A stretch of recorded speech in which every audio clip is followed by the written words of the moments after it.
It's been a nightmare for us. Keith Krenz and his wife Tony signed a contract with Tiny Heirloom in August of 2023, dreaming about the renderings of a new tiny home along the Oregon coast. So they waited and waited. The longer it went on and the wilder the excuses got, and the more excuses there were. After 2 years of missed construction and delivery deadlines, they got a lawyer involved. They have all $142,300 of that build. Krenz says Tiny Heirloom owner Jeremy Killian admitted to spending their home payment elsewhere. On that video call, he told us that he used our money to pay his bills. What bills, we don't know, but they were playing catch up. They were having financial issues.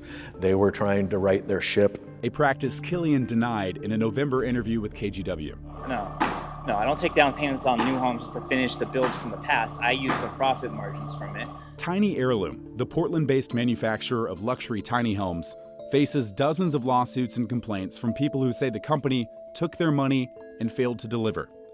One judge ruled the company committed financial elder abuse by taking $160,000 and never building a woman her home. Killian and his co-owner Ryan Donato owe hundreds of thousands of dollars in taxes, according to the Oregon Department of Revenue. And a lender claims the company has repeatedly failed to repay a $1 million loan.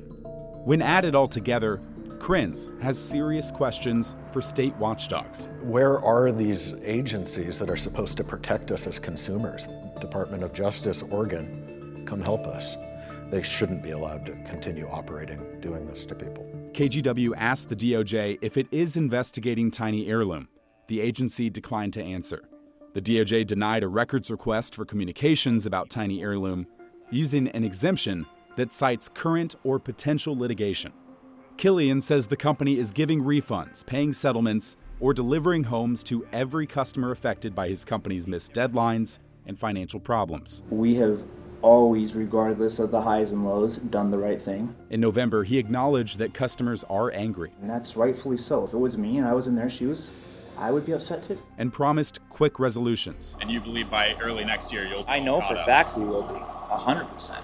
And we're making a wrong a right. In an updated statement, Killian says Tiny Heirloom is actively working to resolve all remaining builds and settlements, and completing everything by the end of March remains achievable. Catherine Hicks is hoping that's true. And I don't know at what point in the last 3 years it's turned into feeling like I'm being taken advantage of.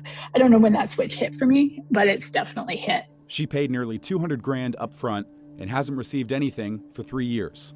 Hicks said she saw KGW's first report and realized she's been too lenient and understanding. It was just crazy. And so I think knowing that you're not alone is both a blessing and a curse, because you realize, oh, you're not alone. I'm not the only one struggling with this, but oh, you're not alone. He's done this to other people. Yeah, it's wild. Other people, like Tanya Barrett, who filed a lawsuit on February 19th, demanding the return of the $250,000 she's paid without a home to show for it. Hicks is still waiting for Tiny Heirloom to deliver her custom build. So originally I asked for my money back, and he was willing to pay me back over 4 years, $197,000 over 4 years.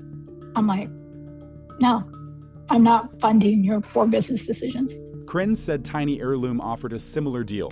He and his wife didn't trust it. In going online and doing our own research, we saw people that opted for that other route and received a few payments, and then the payments stopped. So they weren't getting their money. So what are we going to do? Completely cancel it and rely on them to give us monthly payments? No, absolutely not. Instead, Krenz worked with his lawyer to demand the delivery of their partially built home.